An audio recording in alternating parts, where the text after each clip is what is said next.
You've just had that introduction of maid there. What was your immediate reaction after the appointment of Joel Kitili? To say that we were disappointed is an understatement. We are actually appalled that the Police Service Commission went ahead and replaced Grace with a man.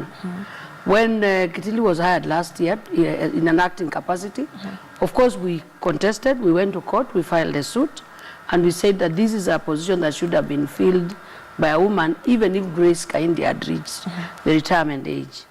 Now, if you notice that the Constitution requires that there be a transparent and accountable way of hiring the IG and his deputies.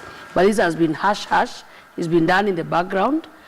Sometimes last month, the National Police Service pulled out the names of the people who had applied last year when we went to court, and just interviewed in secrecy. You have a problem with the fact that they held closed-door interviews? Yes, this is the requirement in the Constitution, is that these positions must be filled in a transparent way, so that people are able to be held to account.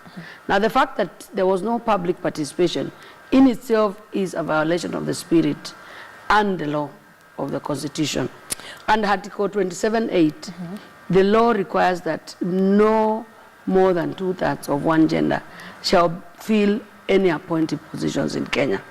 And that's why Grace Kaindi was the second deputy IG in compliance with that rule, which is now being violated.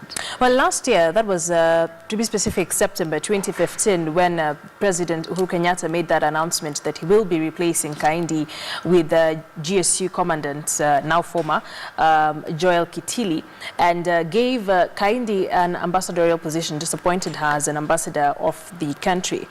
Grace definitely went to court, and your organization was among those that came out strongly to condemn that act by the president and even being in support with Grace. But did you abandon it there? No, we are still in court.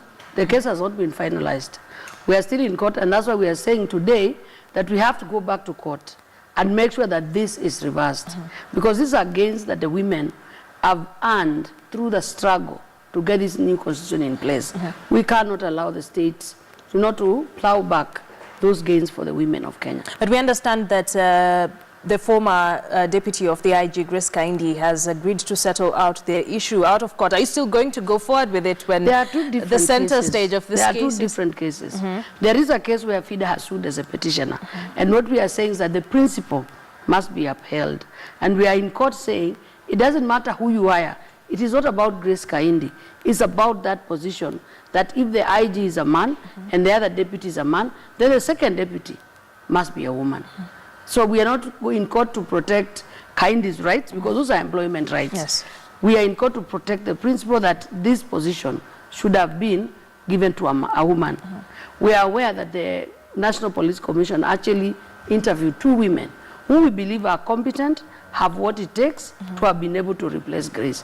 And in any event, if you tailor a position to lock out a large majority of women, then of course you are creating discrimination, which is banned by our Constitution. Last year, after